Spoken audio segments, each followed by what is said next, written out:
Hello, good morning, नमस्कार। मैं हूँ आपकी दोस्त, आपकी होस्ट पुनः अपने चैनल पर लाइव। और आज की जो हमारी क्लास है वो रहेगी बौद्ध धर्म से संबंधित जो हर तरह के क्वेश्चंस जो एग्ज़ाम में आते हैं उससे संबंधित ये हमारी क्लास रहेगी। और हम इसमें जो क्वेश्चन करेंगे वो हमारे क्वेश्चनों की संख्या 50 रहेगी। और ये सभी क्वेश्चन ऐसे हैं, इनसे बाहर बुद्ध के चैप्टर में से कोई भी क्वेश्चन पूछा जाएगा तो इनसे बाहर कोई भी क्वेश्चन नहीं पूछा जाएगा। तो चलिए हम शुरू करते हैं अपना आज का पहला क्वेश्चन। और एक बात मैं आपको बता दूं, ये जो हमारे क्वेश्चन हैं शुरू से अंत तक आप देखना, ताकि आप सभी लोगों को ये लगे कि हाँ, आपने जो डिटेल में इनको पढ़ा था वो सही पढ़ा था या नहीं पढ़ा था। और जो भी क्वेश्चन आपके पास सामने आ जाए, आपका कोई भी क्वेश्चन इनमें से गलत ना हो। तो चलिए हम स्टार्ट। सबसे पहले जो हमारा क्वेश्चन रहेगा वो हमारा क्वेश्चन है, महाभिनिष्क्रमण का संबंध किससे है? बताओ किससे है? ज्ञान प्राप्ति से है, गृह त्याग से है, पहले उपदेश से है या निवारण से है? तो महाभिनिष्क्रमण का संबंध किससे है? महाभिनिष्क्रमण का संबंध है गृह त्याग से। और गृह त्याग से गौतम बुद्ध के द्वारा गौतम बुद्ध ने कब अपना गृह त्याग दिया था? जब ये 29 ईयर के थे, तब इन्होंने क्या है, अपने घर को त्याग दिया था। तो चलिए बढ़ते अपने आज के दूसरे क्वेश्चन की तरफ। आज का जो हमारा दूसरा क्वेश्चन है वो है, निम्न में से कौन सा कथन सही है कि बुद्ध ने 29 वर्ष की आयु में गृह त्याग किया, ज्ञान प्राप्ति के बाद 7 सप्ताह ध्यान किया, पहला उपदेश राजगृह में दिया? बताओ। 1 और 2, 2 और 3, 1 और 3 या सभी? तो इनका जो पहला उपदेश था, जब ये 29 आयु वर्ष के थे और इन्होंने अपना घर त्याग दिया था, और जब ज्ञान की प्राप्ति के बाद ये 7 सप्ताह तक जो इन्होंने ध्यान किया था, और उसके बाद जो इन्होंने अपना पहला उपदेश जो राजगृह में दिया था वो कौन सा दिया था? तो इन्होंने दिया था 1 और 2। यानी कि इसमें से क्या है, 1 और 2 क्वेश्चन तो जो है ठीक है, तीसरा गलत है। तीसरा गलत क्यों है?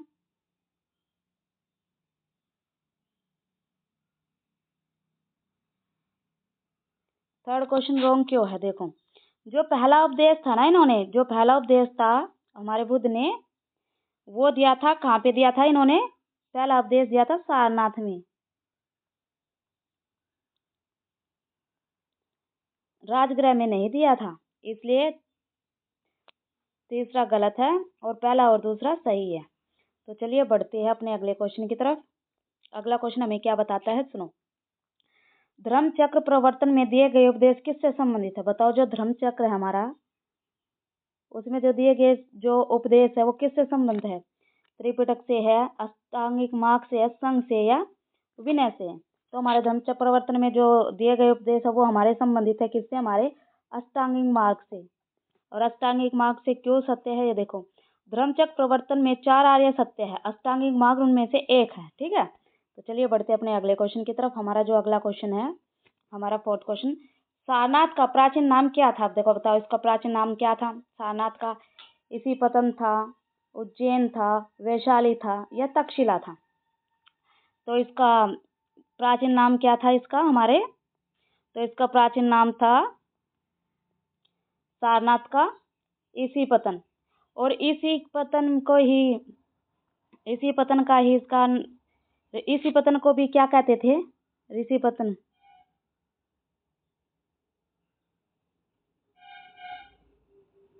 ओ जस्ट अ सेकेंड प्लीज। इसी पतन को ही क्या है, ऋषि पतनम कहते थे।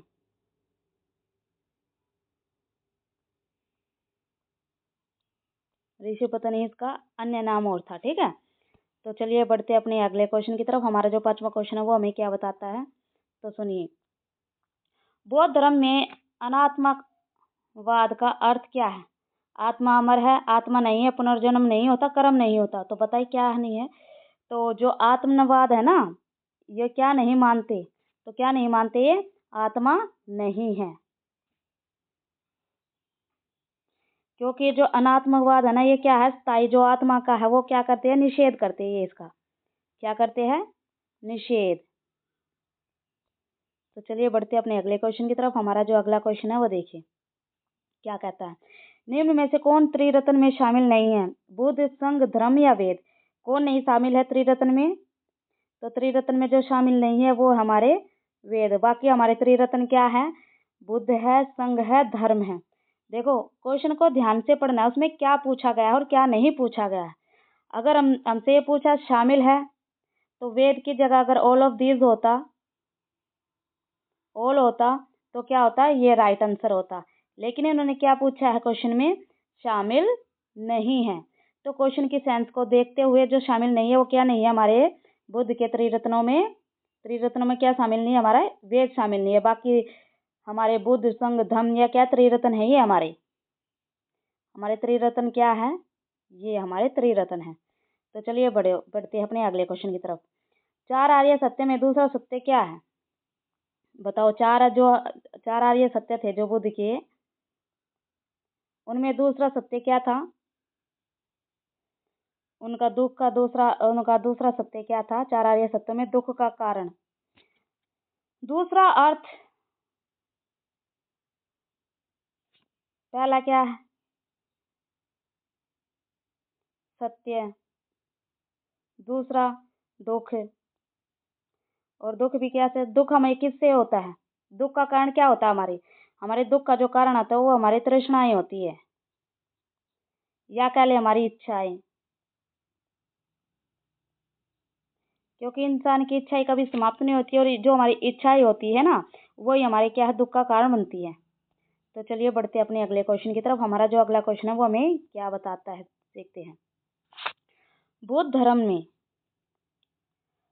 प्रति प्रतित्य समानुपात, इनका जो संबंध है किससे है, कर्म सिद्धांत से, कारण कार्य संबंध से, आत्मा से या मोक्ष से। तो हमारा ये किससे संबंध है, ये हमारा संबंध है करण कार्य संबंध से है।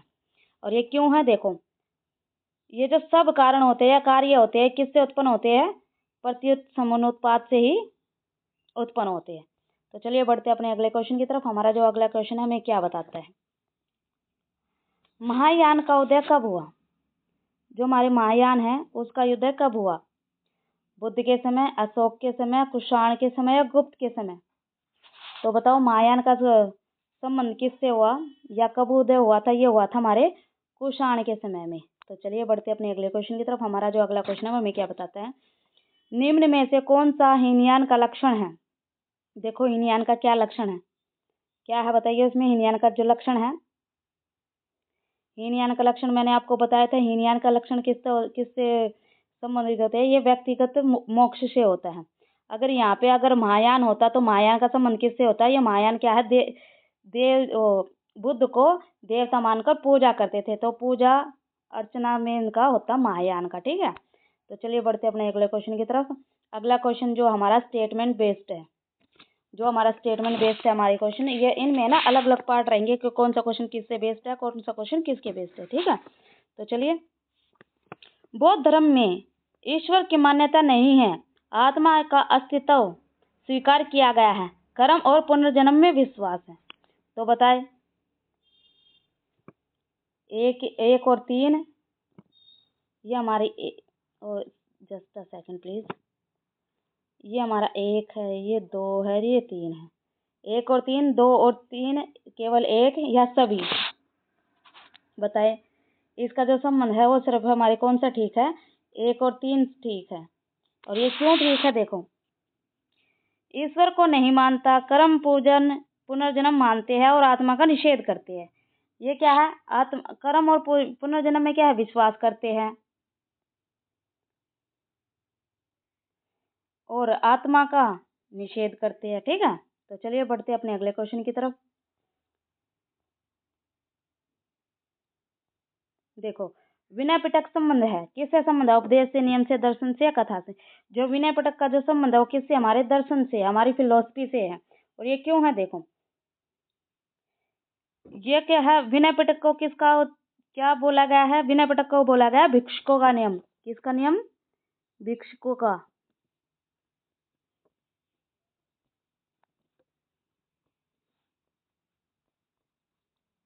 भिक्षुकों का नियम बोला गया है। बढ़ते अपने अगले क्वेश्चन की तरफ। हमारा सूत पिटक में क्या संबंध है? बताओ सूत पिटक में क्या संबंध है? नियम, उपदेश, दर्शन या इतिहास? तो किससे संबंध है हमारा सूत पिटक? हमारा सूत पिटक संबंध है उपदेश से, और उपदेश से सूत पिटक। ये क्या, इसमें क्या मिलते हैं हमारे? इसमें मिलते हैं हमारे बुद्ध के प्रवचन। क्या मिलते हैं इसमें? बुद्ध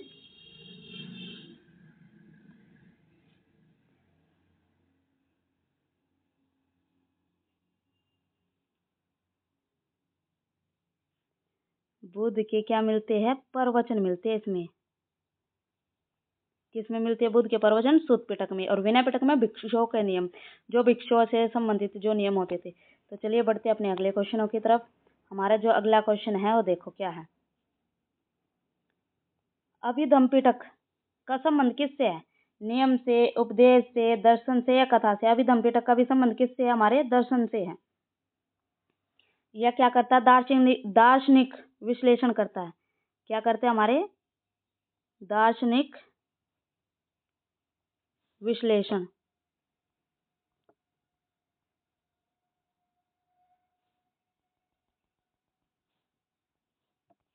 तो चलिए बढ़ते हैं अपने अगले क्वेश्चन की तरफ। हमारा जो अगला क्वेश्चन है, निम्न में से अष्टांगिक मार्ग का अंग, देखो नहीं पूछा इसमें, अष्टांगिक मार्ग का अंग नहीं है। देखो सम्यक दृष्टि होती है, ठीक है, सम्यक वाणी होती है, सम्यक कर्म होते हैं, लेकिन सम्यक तप नहीं होता। अब जो नहीं होता वही हमारा क्या राइट आंसर है। तो चलिए बढ़ते हैं अपने अगले क्वेश्चन की तरफ। अब जो है एडवांस कंसेप्ट क्वेश्चन है, ये हमारे एडवांस कंसेप्ट क्वेश्चन है। इसमें क्या है? मध्य मार्ग का अर्थ क्या है? देखो मध्य मार्ग का क्या अर्थ है? तपस्या नहीं, केवल भोग नहीं, दोनों का त्याग नहीं, इन दोनों के बीच का जो माध्यम होता है ना, इन दोनों के बीच का माध्यम को क्या कहते हैं? इक्विलिब्रियम। इक्विलिब्रियम मतलब संतुलित। और वो जो है इसका मध्य मार्ग का जो अर्थ होगा वो यही निकलेगा, संतुलित जीवन। ये हमारा राइट आंसर होगा। चलिए बढ़ते हैं अपने अगले क्वेश्चन की तरफ। अब अगला क्वेश्चन क्या है हमारा, देखो निर्वाण का अर्थ क्या है? मृत्यु, दुखों का अंत, स्वर्ग या मोक्ष? निर्वाण का क्या अर्थ है? दुखों का अंत, मतलब जन्म मृत्यु के चक्र से मुक्ति।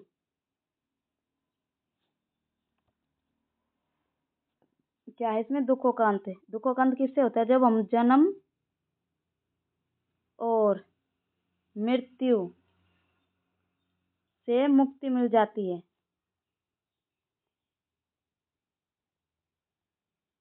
उसको क्या कहते हैं? हम निवारण बोलते हैं। अगला क्वेश्चन देखो। अगला क्वेश्चन क्या हमारा? बोधिसत्व किसे कहा गया है? अब बोधिसत्व किसे कहा गया? तो बुद्ध को, जो ज्ञान प्राप्त करे उसको, जो दूसरों को ज्ञान दिलाए उसको, या भिक्षु?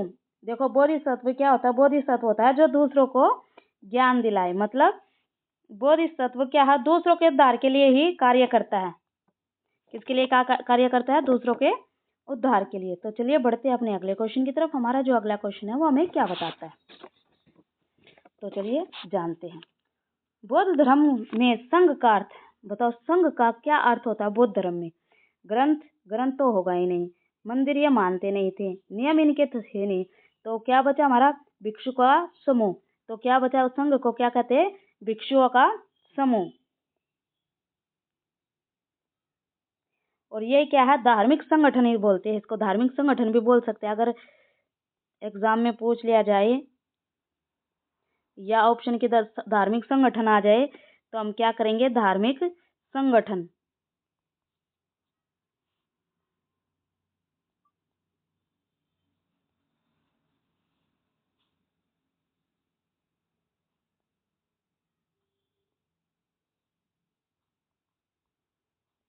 ठीक है, तो बढ़िया बढ़ते अपने अगले क्वेश्चन की तरफ। जो जाटक कथाएं होती है, जाटक कथाएं बोल दो या जातक बोल दो,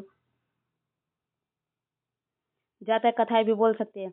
तो इसका संबंध किससे था? बुद्ध के जीवन से, बुद्ध के पूर्व जन्म से, या उपदेश से, या नियम से? तो किससे संबंध था इसका? इसका था बुद्ध के पूर्व जन्म से। पूर्व जन्म से मतलब जो जातक था इसके पूर्व जन्म से पहले की जो कहानियां हैं।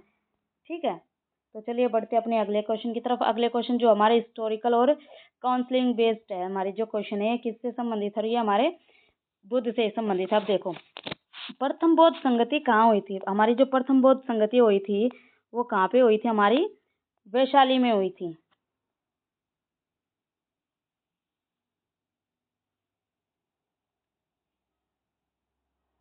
नहीं, जो हमारी प्रथम बौद्ध संगति हुई थी वो हुई थी हमारी राजगृह में।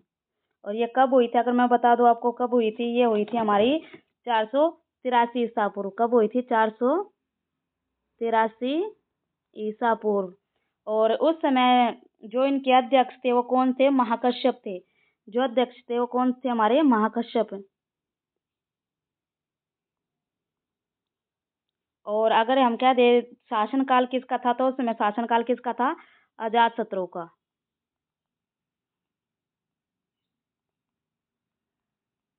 ठीक है, इसका शासनकाल था। अगर फिर हम देखा जाए तो दूसरी महासंगति कहाँ पे हुई थी? दूसरी महासंगति हुई थी हमारी वैशाली में। हमारी पहली तो कहाँ पे हुई थी? सॉरी, पहली हुई थी हमारी राजगृह में। और ये कब हुई थी? 483 ईसा पूर्व। 483 ईसा पूर्व। और अगर हम दूसरी का देखें तो दूसरी हमारी कहाँ हुई थी? दूसरी हुई थी हमारी वैशाली में। और वैशाली में कब हुई थी? 383 ईसा पूर्व। और अगर हम देखें तो हमारी तीसरी बौद्ध संगति कहाँ हुई थी? तीसरी बौद्ध संगति हुई थी हमारे पाटलिपुत्र में। और ये कब हुई थी? तीसरी पाटलिपुत्र में हुई थी 250 ईसा पूर्व में। और चौथी हम कहे तो चौथी कहाँ पर हुई थी? कुंडलवन में हुई थी। कुंडलवन में हुई थी चौथी हमारी। कहाँ पे हुई थी? कुंडलवन में। ठीक है, और कुंडलवन में कहाँ हुई थी? 98 ईसा पूर्व में हुई थी। तो चलिए बढ़ते अपने अगले क्वेश्चन की तरफ। अब इसमें देखो मैंने चारे बता दी। तो द्वितीय संगति कहाँ पे हुई थी? द्वितीय बौद्ध संगति हो रही थी हमारी वैशाली में। और कब हुई थी? 383 ईसा पूर्व। इसके जो अध्यक्ष थे वो कौन थे? सबाकामी थे। अध्यक्ष कौन थे इसके? सबाकामी। और उस समय शासन किसका था? उस समय शासन था कालाशोक का। अब फिर आते अपने तीसरे क्वेश्चन पे। तीसरा क्वेश्चन हमें क्या बताता है? तीसरा क्वेश्चन हमें बताता है जो तृतीय संगति हुई थी वह कहाँ पे हुई थी? किसके काल में हुई थी? जो तृतीय महासंगति हुई थी वो हुई थी हमारे अशोक के काल में। कनिष्क के काल में कौन सी हुई थी? हमारी चौथी हुई थी। आर्ष और चंद्रगुप्त के काल में नहीं हुई थी। अब देखो चतुर्थ संगति में किस किस अगर हमारी चतुर्थ संगति पूछते किसके काल में हुई थी? बौद्ध संगति तो हमारी हुई थी कनिष्क के काल में। तो 20 राइट आंसर। बढ़ते अपने अगले क्वेश्चन की तरफ। चतुर्थ संगति कहाँ हुई थी? कुंडल वन। या कहाँ पे पड़ता हमारा? ये पड़ता हमारा कश्मीर में। कहाँ? कुंडल वन।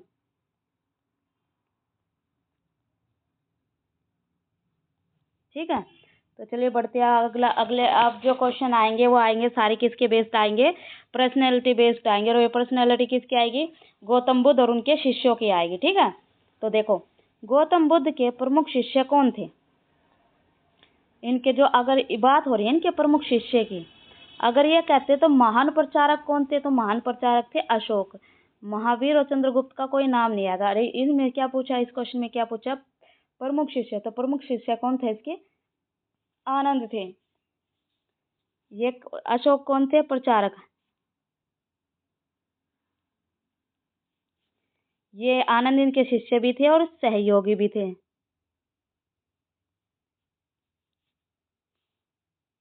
तो बढ़ते हैं अपने अगले क्वेश्चन की तरफ। बुद्ध के पुत्र का क्या नाम था? ऑब्वियसली बुद्ध के पुत्र का क्या नाम था? राहुल। तो चलिए बढ़ते अपने अगले क्वेश्चन की तरफ। बुद्ध की पत्नी का क्या नाम था? यशोधरा। देवदत्त कौन था? देवदत्त कौन था? देवदत्त था इसके विरोधी चचेरा भाई। इसका हमेशा विरोध करता था और इसका भाई था। कौन सा भाई? चचेरा भाई।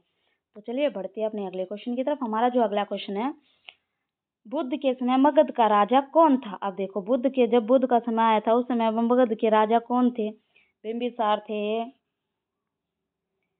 अशोक थे, कनिष्क थे या हर्ष थे? तो उस समय पे मगध के राजा कौन थे? हमारे बिंबिसार थे।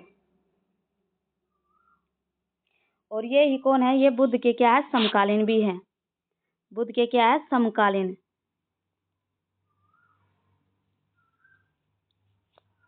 तो चलिए बढ़ते हैं अपने अगले क्वेश्चन की तरफ। हमारे जो अगला क्वेश्चन है वो रहेंगे, देखो, मिक्स अल्ट्रा हार्ड क्वेश्चन। अब देखो इसमें क्या, धम्म का अर्थ क्या है? बताओ, धम्म का अर्थ क्या है? धम्म का अर्थ धर्म है, नियम है, सत्य है, सभी है। तो धर्म का प्रमुख अर्थ क्या है? तो ये सभी क्या है? धर्म का अर्थ है। तो सही सही आंसर क्या होगा? हमारा जो राइट आंसर होगा सभी होगा, सभी होगा। ठीक है। अगला क्वेश्चन आता है, बुद्ध धर्म का प्रतीक क्या है? देखो, बुद्ध धर्म का प्रतीक क्या? कमल है, धर्म चक्र है, त्रिशूल है, स्वास्तिक है। तो बुद्ध धर्म का प्रतीक क्या? हमारा धर्म चक्र, क्योंकि इसमें धर्म परिवर्तन भी तो हुआ था। इससे पहले क्या सा धर्म था? जैन धर्म। और इसके बाद कौन सा धर्म आ गया था? बौद्ध धर्म। तो क्या हुआ? धर्म चक्र हो गया, धर्म का परिवर्तन हो गया।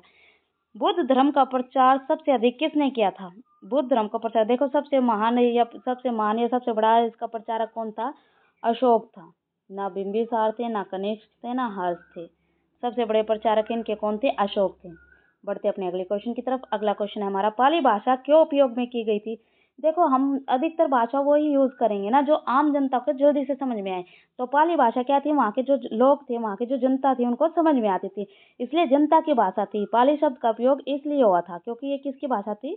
जनता की भाषा थी। अब देखो, बौद्ध धर्म का लक्ष्य क्या है? बौद्ध धर्म का लक्ष्य क्या है? स्वर्ग निवारण है, धन या मोक्ष है, अस्तित्व है। तो इसका क्या है? बौद्ध धर्म का लक्ष्य है निवारण। और निवारण का क्या अर्थ होता है? हमारा अंतिम लक्ष्य।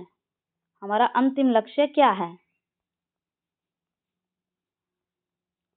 हमारा अंतिम लक्ष्य क्या होता है? मोक्ष प्राप्ति होती है, वो इनका क्या है? अंतिम लक्ष्य होता था।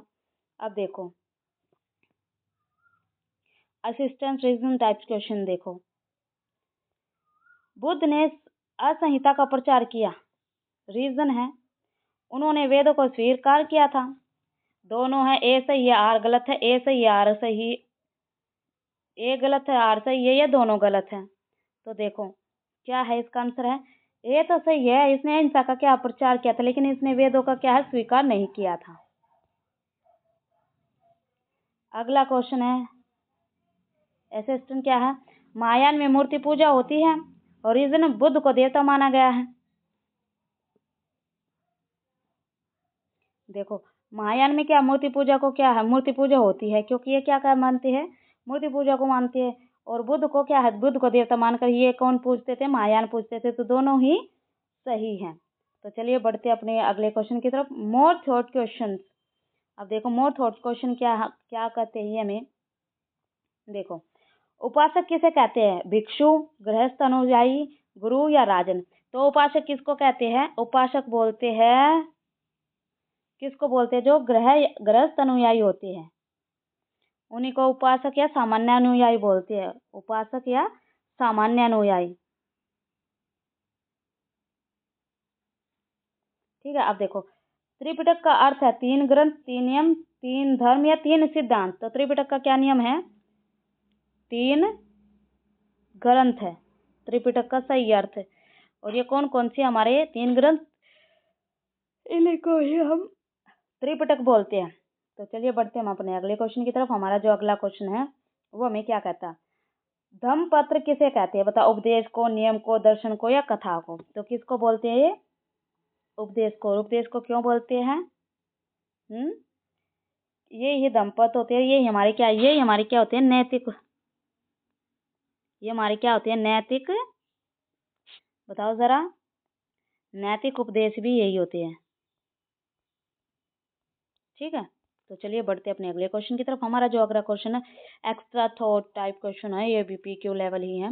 बौद्ध धर्म में तृष्णा का अर्थ क्या है? अब देखो, बौद्ध धर्म में तृष्णा का क्या अर्थ है? दुख, इच्छा, कर्म या मोक्ष? तो तृष्णा का अर्थ क्या है? हमारा दुख होता है। और इन्हीं को हम क्या कहते हैं? तृष्णाओं को क्या कहते हैं हम? बताओ। सॉरी, सॉरी, मैंने गलत बताया इसका आंसर। हमारी जो तृष्णाओं का संबंध किससे होता है? तृष्णाओं का संबंध हमारी इच्छाओं से होता है। इच्छाएं क्या हमारी खत्म नहीं होती है? Craving, craving. ठीक है, क्रेविंग, ये दुखों का कारण ही हमारा यही होता है। अब संसार चक्र का अर्थ है, बताओ संसार चक्र का क्या अर्थ है? जन्म मृत्यु चक्र। यही संसार में क्या पुनर्जन्म, ये संसार का पुनर्जन्म है। जब तक इंसान अपने किए कर्म का भुगतान नहीं कर लेता तब तक उसको मोक्ष की प्राप्ति नहीं होती। तो बढ़ते अपने अगले क्वेश्चन की तरफ। हमारा जो अगला क्वेश्चन है वो ये है, आर्य अष्टांगिक मार्ग में कौन नहीं है? आर्य अष्टांगिक मार्ग में बताओ क्या नहीं है? साम्यक स्मृति, साम्यक प्रयास, साम्यक ज्ञान या साम्यक उपाधि? बताओ क्या नहीं है? तो इसमें क्या नहीं होता? साम्यक ज्ञान नहीं होता। देखो साम्यक स्मृति, साम्यक प्रयास, साम्यक समाधि तो है, फिर क्या आती है? साम्यक वाणी,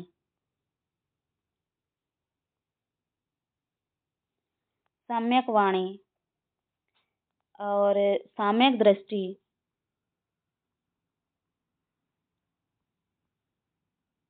दृष्टि आ जाएगी। मैं अच्छे से लिख देती हूँ ताकि आप लोगों को अच्छे से समझ में आ जाए। वाणी, साम्यक वाणी, साम्यक दृष्टि,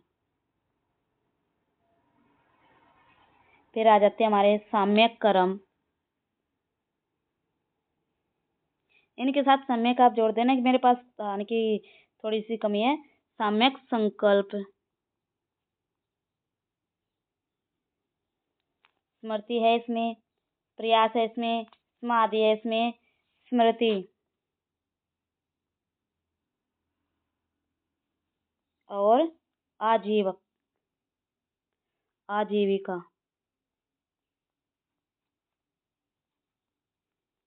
ये अष्टांगिक मार्ग के, ये है हमारे अष्टांगिक मार्ग। इनसे अलावा जो भी है वो अष्टांगिक मार्ग में नहीं होंगे।